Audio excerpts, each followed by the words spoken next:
쉽고 재미있는 성경 공부 천사의 다락방. 할렐루야! 안녕하세요.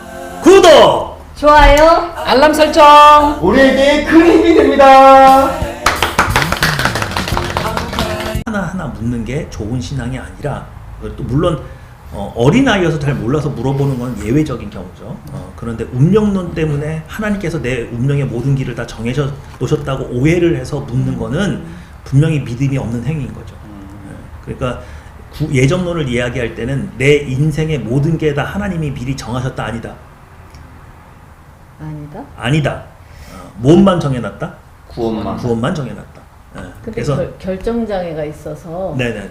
저기를 가야 되나 막 그럴 때 그런 건 물어볼 수 있죠? 그렇죠. 그거는 내가 지혜가 없고 능력이 없으니 하나님께서 도와주세요 라고 해서 어떤 믿음의 발로 해서 하나님께 선택권을 이양했을 때, 그럼 하나님께서 길을 보여주시는 거는 믿음의 행위지만, 하나님 이거 정해놓으신 거죠? 제가 이거 찾았어요. 하나님 근데 이건 맞나요? 저건 아닌가요? 매번 이렇게 묻는 거는 뜻은 어디에 있는 네, 그렇죠. 찾는데도 내가 하나님과 동행하기 위해서 묻는 거하고 운명론에 완전히 깊이 빠져서 모든 걸 하나를 다 하나님께서 미리 정해주신 것이니까 난 틀리기 싫으니까 다 여쭤봐야지, 이런 거는 잘못된 신앙이다. 이게 점진적으로 이제 어떤 시리즈물로 이렇게 딱 갈 거라고 생각하니까 그런 거지. 사실은 이번 편을 또 구독자분들께서 딱 들으면 궁금한 게 진짜 많아지실 것 같아요. 나도 지금 엄청 많은데 이제 하나씩 시리즈별로 하나씩 궁금증을 해결해 맞아요. 나가는 어떤 그런 좀 뭐 댓글에 질문을 해도 좋을 것 같아요. 네. 그럼 몇 개 우리 추려서 한번 질문을. 근데 이게 보면은 이제 저희가 이 한국은 지금 운명 약간 기복신앙 이런 것처럼 이런 게 좀 많은데 외국은 좀 저희보다는 좀 덜할 수도 있겠네요.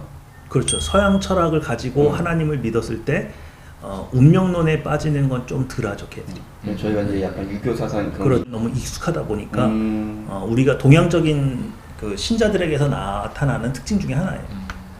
문화적인 배경이 다르기 때문에.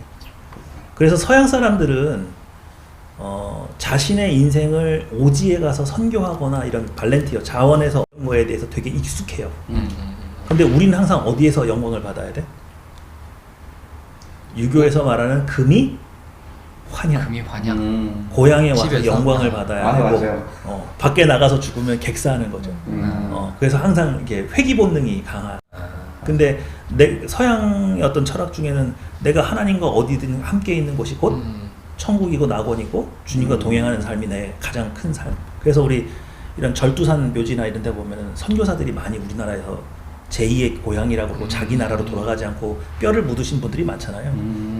그것도 일종의 서양 기독교적인 배경을 가지고 있는 사상을 가지고 있기 때문에 굳이 금이 환양에 매여 있지 않은 거예요.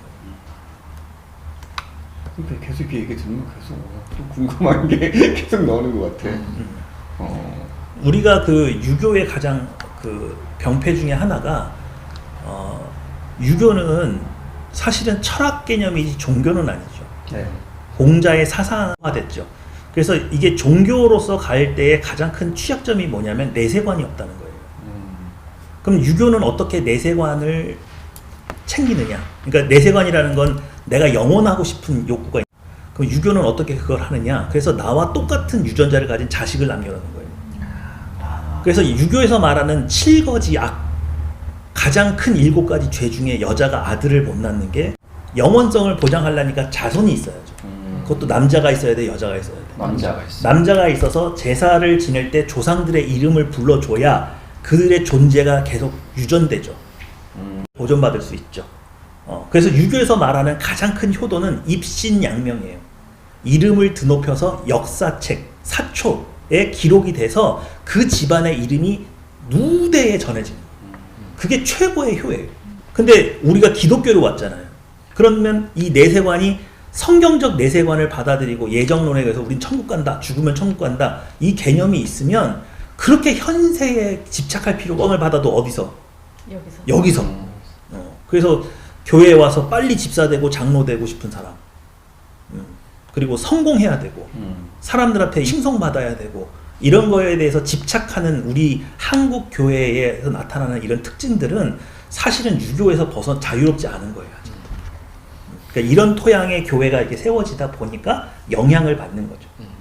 이해가 되시죠? 네. 또 교회 안에 들어와 있는 가장 나쁜 영향 중에 하나가 샤머니즘이 우리 기독교에다가 준 영향력이 있죠. 그게 뭐예요?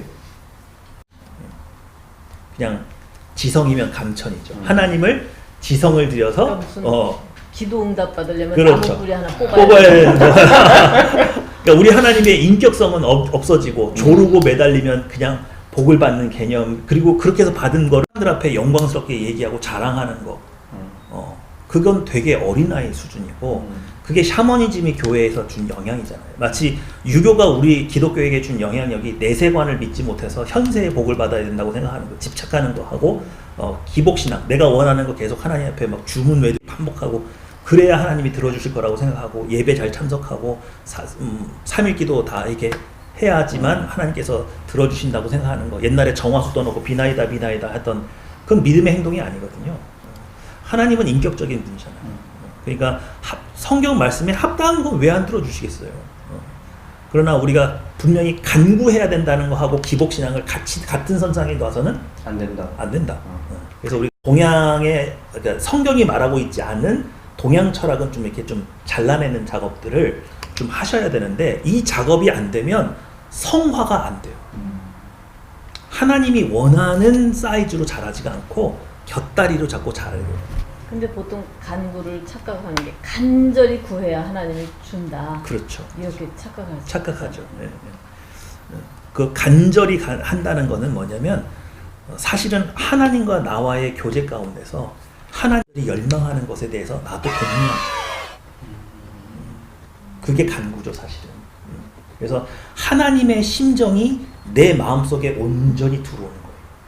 하나님이 이 문제를 굉장히 절박하게 생각하시고 저 영혼을 굉장히 구원하는데 하나님께서 노력하고 계신데 우리는 동역자가 그러면 안 되죠. 하나님께서 내가 기도를 해봤더니 내 생각엔 이게 별 문제 아닌 것 같은데 하나님이 굉장히 기도를 시키시네.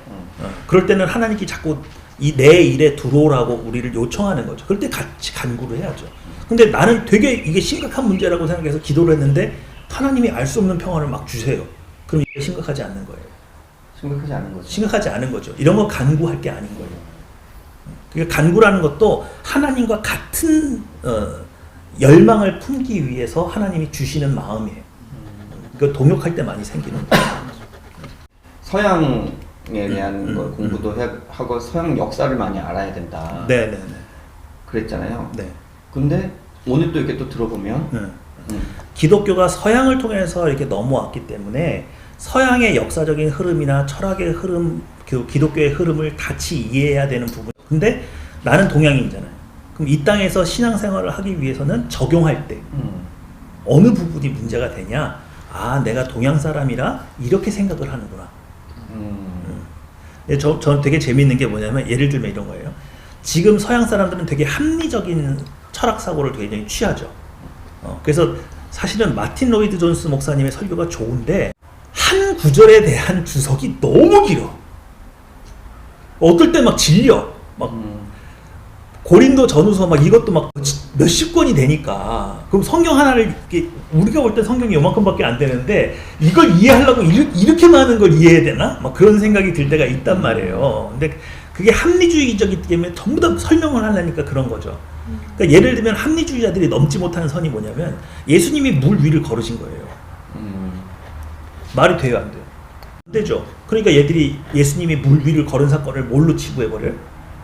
신화, 상징. 왜? 합리적으로 이해가 돼요, 안 돼요? 물의 표면 장력이 사람의 몸무게를 이겨요, 못 이겨요? 그게 당연히 빠졌겠지. 그러니까 예수님이 상징이거나 비유거나 신화일 거다. 그래서 제껴놓고 생각한다. 그럼 동양 철학에 있는 사람들은 어때요? 예수님이 물 위를 걸어간 거 믿어요, 못 믿어요? 믿죠. 믿죠. 달마도 갈대 하나 따르고 갈대를 발가락으로 잡고 이렇게 양자강을 건너갔는데 우리 그 정도 안 하면 신이에요, 신도 아니야? 아니죠. 그게 동양 철학을 가졌고 불리한 것만은 아니에요. 동양 철학을 가졌기 때문에 서양 사람들이 못 믿는 걸 우리는 믿을 수 있어요. 그러니까 우리가 더 가진 강점도 있다고. 근데 그것이 밑으로 내려갔을 때 성경적 토대 위에 쌓이지 않으면 언젠간 이게 어그러지게 되는. 그러니까 우리가 이 유교적인 내세관을 극복하지 않으면 천국의 내세관을 받아들일 수가 없고, 우리가 기복신앙을 버리지 않으면 예수 그리스도의 고난에 참여하지 않을 것이고, 성화를 이룰 수가 없다. 그죠? 그러니까 결국은 이런 생각들에서 하나님의 말씀, 하나님 성경이 말하는 신앙으로 이렇게 옮아가야 되기 때문에, 이런 내가 무슨 철학 때문에 지금 여기서 이루어지고 내가 이게 왜 하기 싫을까, 그걸 내면을 파고 들어가면 우리가 동양 사람이기 때문에 겪는 어려움들이 분명히 나올 때, 그래서 동양 철학을 알면 내가 이 문제 때문에 이렇구나 라고 좀 이해할 수가 좀 있고, 또 목사 입장에서는 여러분들이 지금 이렇게 행동하는 거는 동양 철학의 이런 것 때문에 그래요 라고 제가 설득할 수 있는 힘을 갖잖아요. 그렇죠.